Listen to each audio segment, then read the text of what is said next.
Thank you, musicians. I tell you, we have a great service today. Lord is blessing us. Spirit of praise in the house. Thank Him for this 5th day of the new year. People have given their bad predictions for the year and all that's going on in the world. But I just want you to know that God is still in control.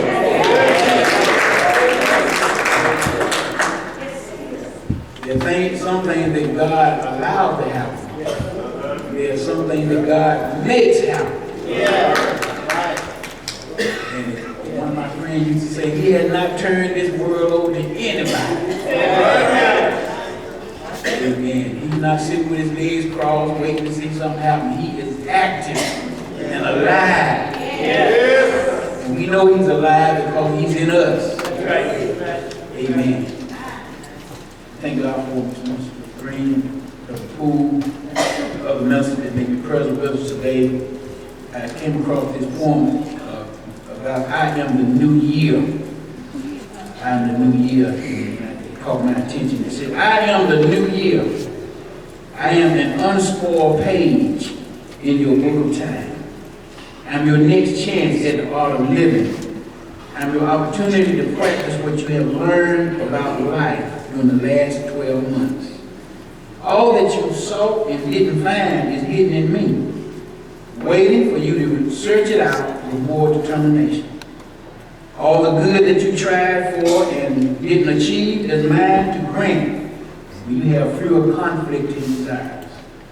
All that you dreamed but didn't dare to do, all that you hoped but did not will, all the faith that you claimed but did not have, these slumber lightly, waiting to be awakened by the touch of a strong purpose. I am your opportunity to renew your allegiance to Him who said, Behold, I make all things new.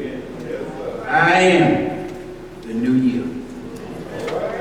Praise God. Look at your neighbor and smile and say, neighbor, a new heart and a new spirit equals a new direction.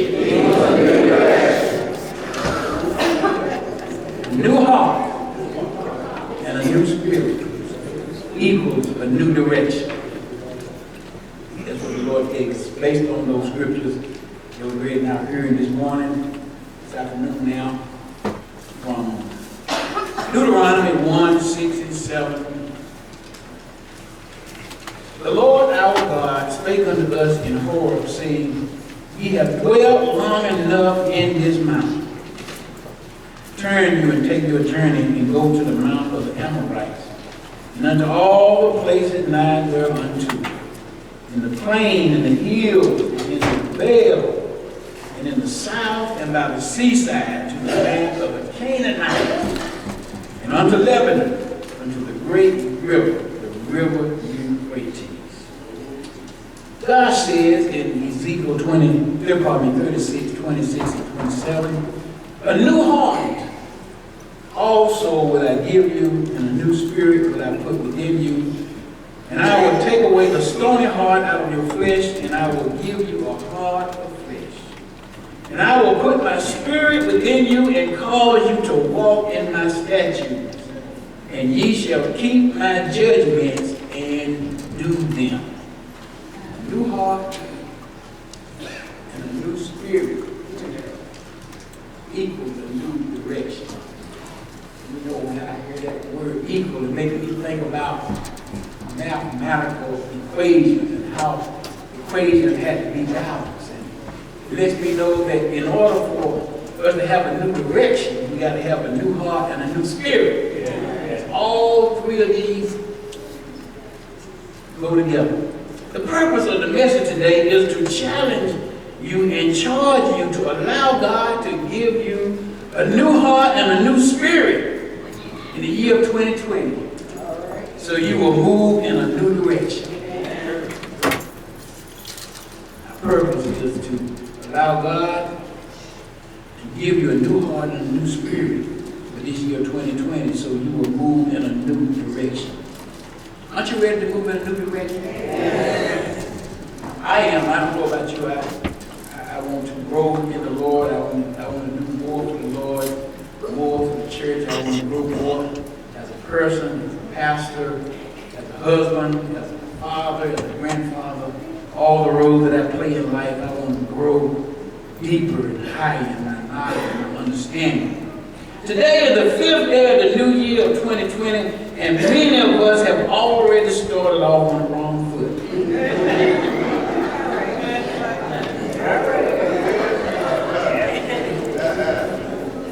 Many of us have not waken up from Christmas. And we start off with regrets because we ate too much. We start off with regrets because we spent too much money and we wonder where did it go. Well, some of you got to pay up time. Those bills going to come in. If you went out there. We already started off in doubt, in fear, in debt, disease, depression, distress, and many other problems that are too numerous to name. Many have not awakened to the reality that we are in a new year. 2020 now. Some of us may still be writing 2019 on our chest. Some of us may still have 2019 calendar still hanging on the wall. 2019 is history now. 2019 is gone. Some of our lives are not the way we want them to be. They're in shambles. The need of the hour is for men, women, boys, and girls to have a new heart and a new spirit so we can move in a new direction. This is the message here that we find today. Most of us like new things. New things. We like new cars. We like the smell of the new interior. Thank God for new cars. I remember those little trucks I used to drive. Sometimes I would drive cars back in that I was hoping they would get me home. Get me from home, from church to home, on the highways. And sometimes they would carry me, sometimes they would put me down. Thank God for the new cars. Amen. Amen.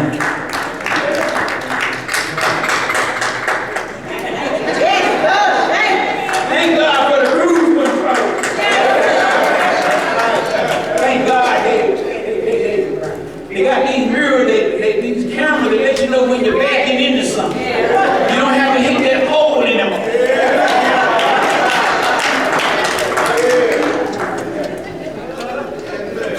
These cars are really equipped nowadays.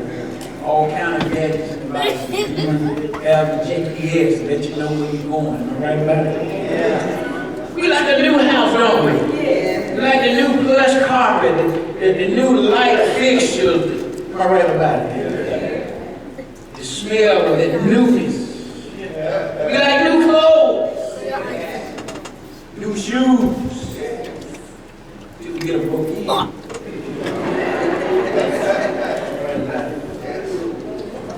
What about a new baby? Like to hold them, spoil them.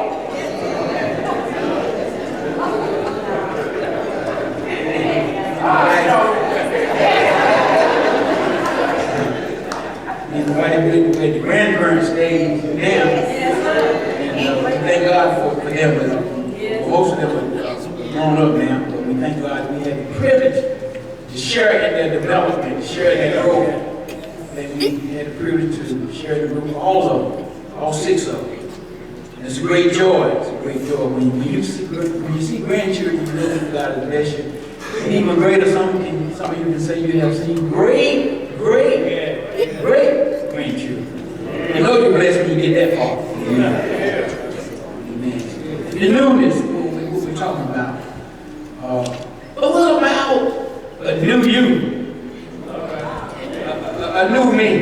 There's a lot of talk about makeover. In the makeover, people change their facial features to cosmetic surgery to change their noses or do something to the face. Physical makeover people who are thick become thin. Notice I said thin. I used the right word.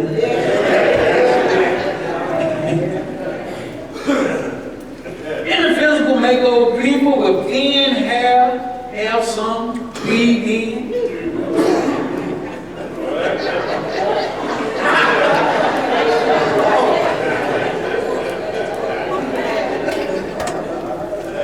That's not your grass.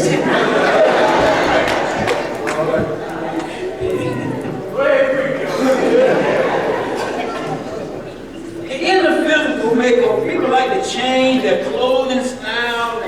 They come out and they're dazzling, aren't they? We've seen the makeovers.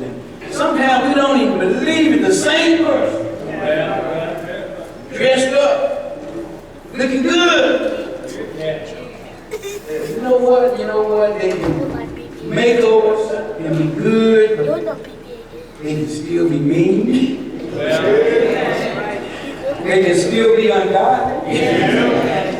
And they can still be empty on the inside. Even though the outside looks good, they can be empty on the inside. Even on the outside. Right. But empty on the inside. What about a change from the inside? What about a new mind? What about a new spirit? What about a new heart? What about when you don't cuss anymore? What about when you quit lying?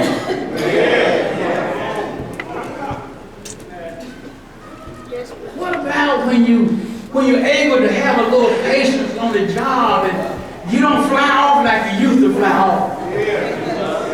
People don't bother you like they used to because there's something on the inside that's working on the outside. And they don't understand what has happened to you. What has happened to you, God has done some interior decorating on the inside. Not a tune-up, but an overhaul. God's done an overhaul. We call that the regeneration process. The Bible calls it the regeneration, being renewed, being born again, and a change take place. What the songwriter said, one of the songs we sing sometimes, what a wonderful change has been wrought in my life since Jesus came into my heart. Floods of joy over my soul like the sea billows roll. Since Jesus came into my heart, I can tell the difference. And not only can I see it, other people can see it. The prophet, pray with me, I'm not going to be long. The prophet Ezekiel is speaking to the nation of Judah in this 36th chapter here, who was scattered and shattered. He's speaking to a nation that turned from the true and living God to worship idols of silver, gold, wood, and stone. How many know that no matter how bad things look, that God can turn it around? Yeah. The nation had broken all of God's commandments. They had been hauled off to Jerusalem, their homeland, to Babylon, a foreign country. But in the midst of the darkness and the gloom, God, through the prophet Ezekiel, is going to give them a word of hope. And this was a true sign of a prophet of God, because the prophet of God did not always give doom and gloom. They always let the people know that God is going to restore you. God is going to reveal you. Ezekiel is telling the people, God is not through with you yet. Amen. Look at your neighbor and tell your neighbor, God is not through with you yet. I'm glad to tell you that, because I know some of you have gone through your trials, your tribulation, and different things that happen in your life, but I want you to know that God is not through with you yet. No matter what it looks like, no matter what it sounds like, no matter what it feels like, no matter what the doctor says, God is not through with you yet. So let's listen to what he says here in this 26th verse. He said, a new heart also will I give you, A new spirit, but I put it in you. So when he's talking about heart, he's talking about the character. But when he's talking about the spirit, he's talking about the desire. Their desire and determination that is going to change to serve God. A new heart and a new spirit, what I give you, I'll take away the stony heart, that old hard heart on the inside. I'm going to give you a heart of flesh. I'm going to put my spirit within you and cause you to walk in my ways and keep my judgments. Yes. We see here that God is at work in his people. God is always at work. He's working right now, isn't he? Yes. God is proposing to perform spiritual surgery on his people. Yes. He's going to give them a heart transplant. He's going to take out the stony heart, that heart that made them disobedient, that heart that made them oppress the poor. He's going to take it out. That heart that made them commit adultery, he's going to take it out. That heart that made them lie and steal and cheat and backbite, he's going to take it out. Then he's going to put a new heart within them. A heart of obedience, a heart of love, a heart of praise, a heart of true worship. And once God changes your heart, then you will move in a new direction. You won't go back to the same direction. You'll move in a new direction. Now we come to Deuteronomy 1, 6 and 7. This refers to the new direction. If you have ever done any driving in many of the Midwestern states, you will find that most of the landscape is flat. When you go out to Indiana, some of those Midwestern states, most of the landscape is flat. We've driven out there. I've driven out there to conventions and things, and the driving gets monotonous. It gets bored because all you see is land, sky, and trees. It's not many hills, not many curves, not many valleys. It's just straight lane, just straight road. The flat landscape with very few hills and curves makes the journey much longer and boring. I don't like to drive out there. Much of the way you will find yourself in the middle of nowhere. Cow pasture, cornfield. You better not give out of gas. You'll break down, you'll be in real trouble. Some of the places out there, you're miles and miles away from a gas station. You better not go out there and eat for Egypt.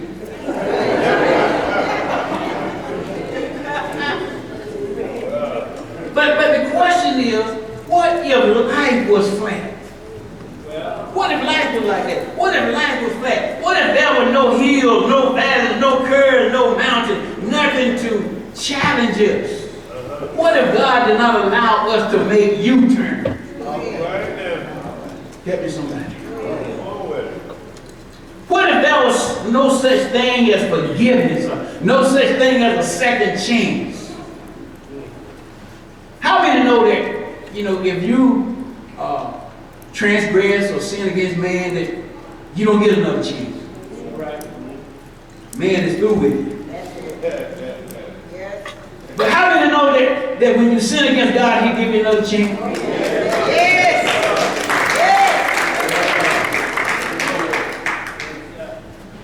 The good part is that God did not make our life that way. I came across this poem again. Say, God gives us enough happiness to keep us sweet. He gives us enough trials to make us strong. Enough sorrow to keep us human. Enough hope to keep us happy. Enough failure to keep us humble. Enough success to keep us eager. Enough friends to give us comfort. Enough wealth to meet our needs. Enough enthusiasm to make us go forward for tomorrow. And enough determination to make each day better than the day before. If your life is bored, it's not God's fault, it's your fault. Because God gives us some variety in life. That's why trouble comes. That's why sickness comes. That's why things fall apart sometimes. Because if you don't know what it feels like to be down, you won't know what it feels like to get back up. If you don't know what it's like to be sick, you won't know what it's like to get well. Somebody said the best doctors are those that have been sick, because if the doctor's been sick, he ought to know how you feel.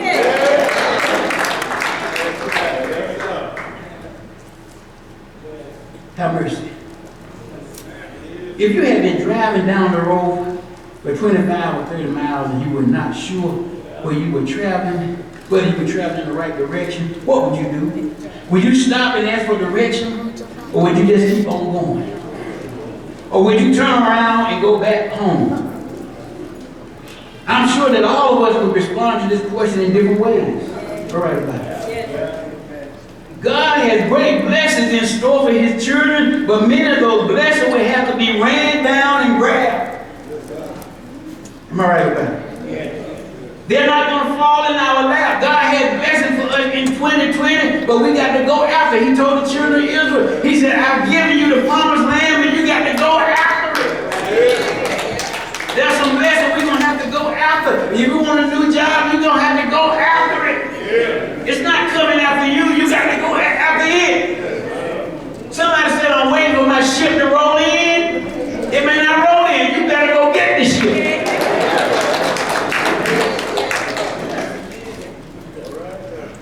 The days, I'm coming on the end now, because the beginning feel pretty good.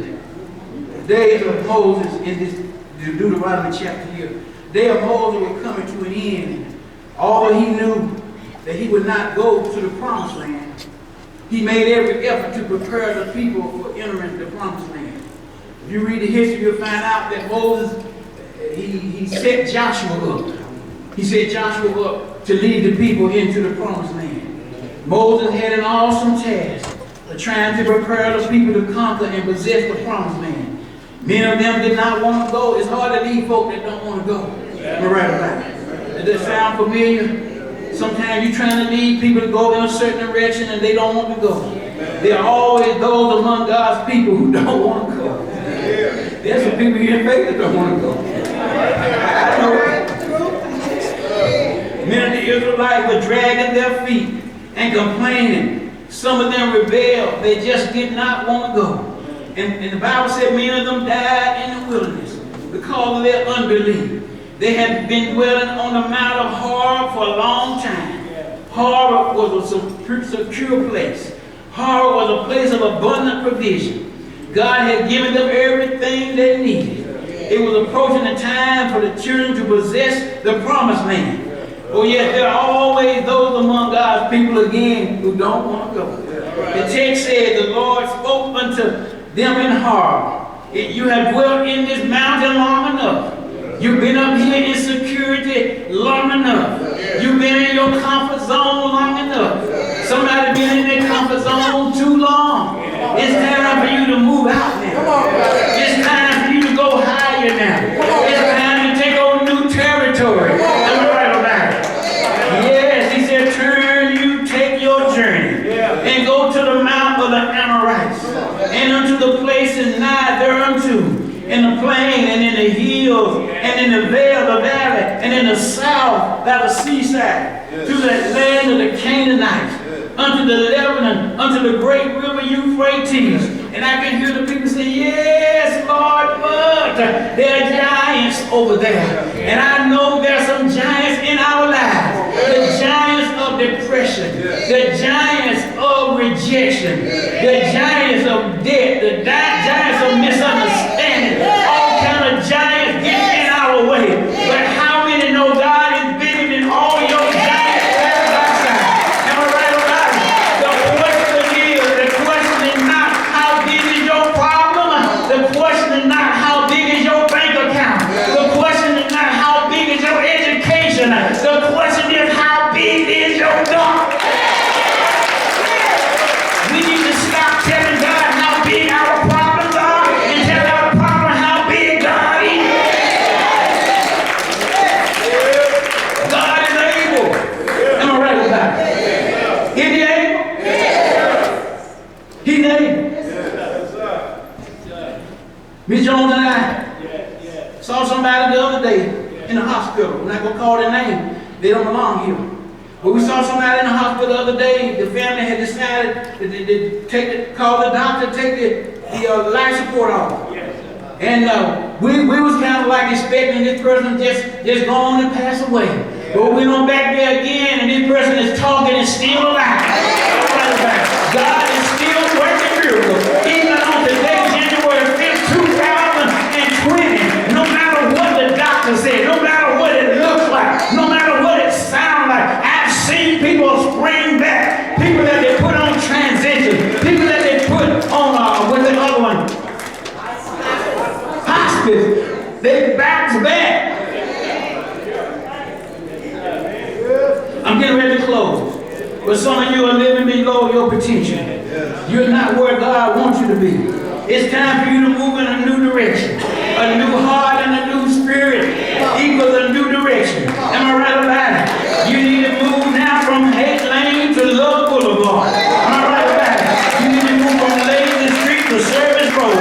You need to move from the East Court to Victory Drive. Am I right about it? You need to move from Dead Circle to Prosperity Highway. Move from Forgiveness Way to Unforgiveness to Forgiveness Lane. Move from Sorrow Valley to Joy Highway. Move from Fear Avenue to Faith Place. Am I right about it? Move from Sin Alley to Holy Way. But before you move in a new direction, am I right about it? You gotta have power. Power from on high. Not military power, but power from on high. That power comes from the Word of God. That power comes from the Holy Spirit. Am I right about it? That power comes from prayer. And always remember, little prayer, little power. Much prayer, much power. No prayer, no power. Am I right about it? I know we're living in modern times, but we still have to depend on prayer. Prayer brought us here. Am I right about it? And prayer gonna take us in 2020. Am I right about it? We need to get somewhere and just tell God, work on me. Go to God's service table and say, Lord, work on me. Anything in my heart, cut it out. Cut out hate. Cut out malice.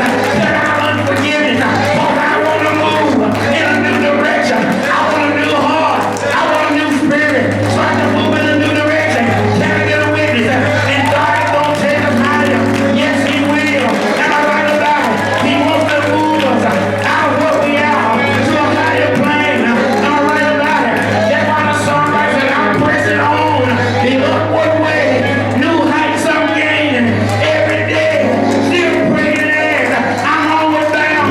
Lord, clear my feet on higher ground. I don't know about you, but in 2020, I want to move in a new direction. I want to move in the direction of love, in the direction of peace, in the direction of joy.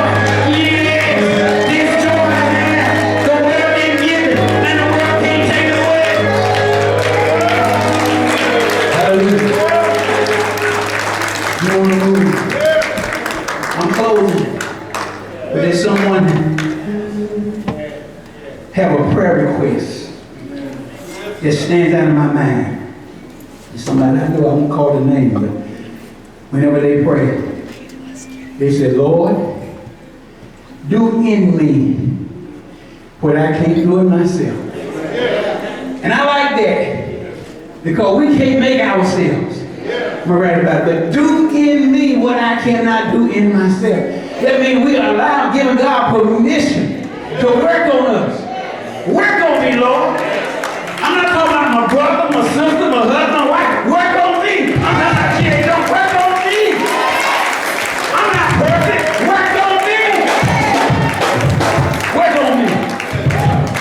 If you give God permission to work on you, it may not be pleasant, but I tell you what, when he get through this, what did James Cleveland, he said, please be patient with me, because God is not through with me yet.